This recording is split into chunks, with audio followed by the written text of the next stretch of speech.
एक बार की बात है कि एक बार जब गरीब चुड़ैल बेचारी गांव में राशन मांगने के लिए सरपंच जी के पास जाती है, तो वह कहती है, सरपंच जी मुझे कुछ खाने को दे दो, मेरे पास कुछ भी आज खाने को नहीं है।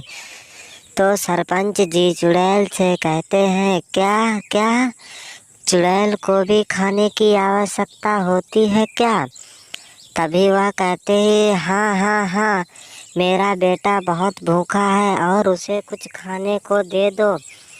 यह सोचने पर चुड़ैल बेचारी उसके पैरों में गिर जाती है, लेकिन वह कुछ खाने को नहीं देता और उसे वहाँ से भगाने लगता है। तभी वह कहने लगती है, नहीं नहीं, प्लीज़ मुझे कुछ खाने को दे दो, मेरा बच्चा बहुत भूखा है। और उसका बेटा कहता है, माँ जी चलो यहाँ से चलते हैं।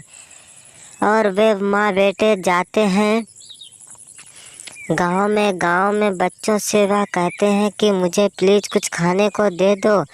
यह सोचने पर बच्चे कहते हैं, हम आपको तो जानते ही नहीं हैं और आप हैं कौन। इतना सोचने पर वह कहने लगता है कि आप हमें नहीं जानते, लेकिन हम आपको लोगों को सभी को जानते हैं।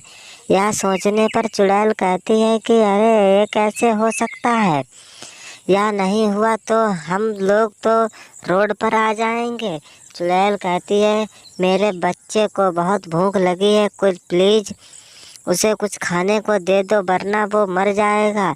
यह सोचने पर उसकी बातों पर किसी ने यकीन नहीं किया और कहने लगता है कि चलो ठीक है, मैं तुम्हारे बच्चे को कुछ खाने को देता हूँ। और इतना सोचने पर वह कहने लगता है कि अरे ये क्या हुआ, यहाँ पर तो गांव में कोई ना कोई हमारी मदद करने के लिए आता, लेकिन वह कोई नहीं दिख रहा था। तभी वह साधु बाबा से कहती है कि मुझे कुछ खाने को दिला दो, मुझे बच्चे की बहुत भूख लगी है। यह सोचने पर चुड़ैल कहती है, प्लीज़ मुझे कुछ खाने को दिला दो। यह सब सोचकर सभी लोग उसकी बातों पर यकीन करने लगते हैं और वह सबके पैरों में गिरने लगती है। लेकिन गांव में जब सरपंच जी और उसकी पत्नी के पास पहुंची चुड़ैल, तो कहा, मुझे कुछ खाने के लिए दे दो, मेरा बच्चा बहुत भूखा है।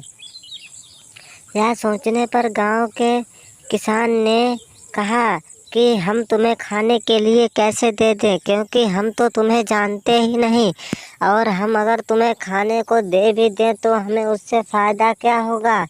यह सोचने पर किसान भी उसकी बातों पर यकीन नहीं करता है और उसे वहाँ से भगा देता है और कहता है कि तुम यहाँ से चली जाओ, वरना तुम्हें पता नहीं कौन क्या करे और क्या नहीं करे।